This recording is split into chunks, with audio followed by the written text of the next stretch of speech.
วันที่5ธันวาคม2025ท่านสันติภาพพรหมวิหารกรรมการศูนย์กลางภาครัฐมนตรีกระทรวงการเงินพร้อมโดยคณะได้ลงเคลื่อนไหวสุกยูการจะตั้งปฏิบัติแผนพัฒนาเศรษฐกิจสังคมแห่งชาติและแผนงบประมาณแห่งรัฐประจำปี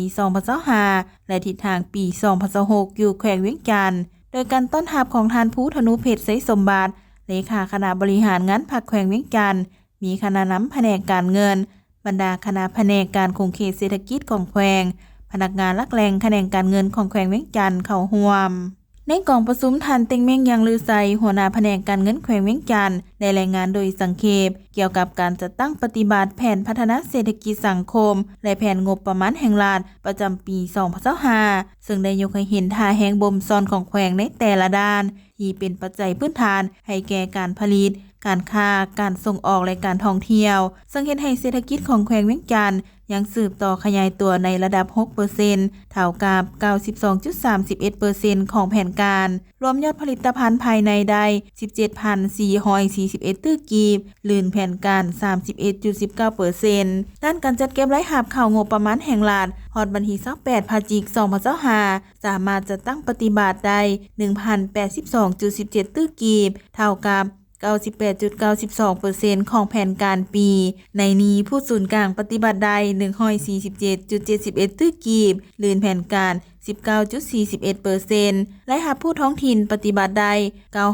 934.46 ตื้อกีบเท่ากับ 96.31% ของแผนการปี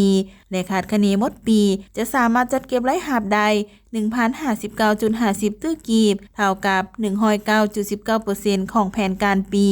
พร้อมกันนี้ในกองประชุมยังได้รับฟังการรายงานเกี่ยวกับการเฮ็ดทดลองมอบหัวหน่วยวิสาหกิจให้แขวงเวียงจันทน์คุ้มครองจำนวน46หัวหน่วยเกี่ยวกับการหันเป็นทันสมัยเวียกงานคุ้มครองรายจ่ายการนำใช้ระบบคุ้มครองใบเก็บเงินอากรแบบอิเล็กทรอนิกส์การนำใช้ระบบคุ้มครองเอกสารบางคัดหมายสู่โซนมาตรการกลไกจะตั้งปฏิบัติจำนวนหนึ่งโอกาสนี้ท่านสันติภาพพรหมวิหารรัฐมนตรีกระทรวงการเงินได้มีคำเห็นโอ้ล้มที่ชี้นำต่อกองประชุมและได้เน้นบางเนื้อในการพัฒนาเศรษฐกิจและการเงินเพื่อเป็นทิศทางในการค้นคว้าและพันขยายเป็นอันละเอียดเป็นต้นเวียกภาคพนักงานแผนพัฒนาเศรษฐกิจสังคมแห่งชาติประจำปี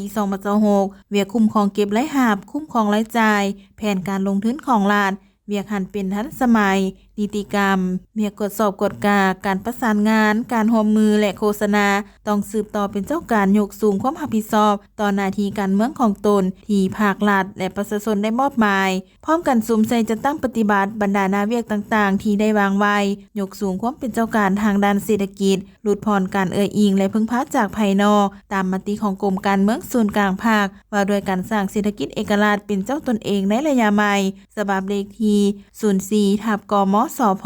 ลงวันที่11เมษายน2024ในตอนบ่ายของวันเดียวกันท่านสันติภาพพรหมวิหารกรรมการศูนย์กลางภาครัฐมนตรีกระทรวงการเงินพร้อมโดยคณะได้ลงสุกยูการนำใช้ระบบคุ้มครองใบเก็บเงินอากรแบบอิเล็กทรอนิกส์ของบรรดาห้างค้าตัวแบบอยู่เมืองวังเวียงแขวงเวียงจันทน์นำอีกด้วย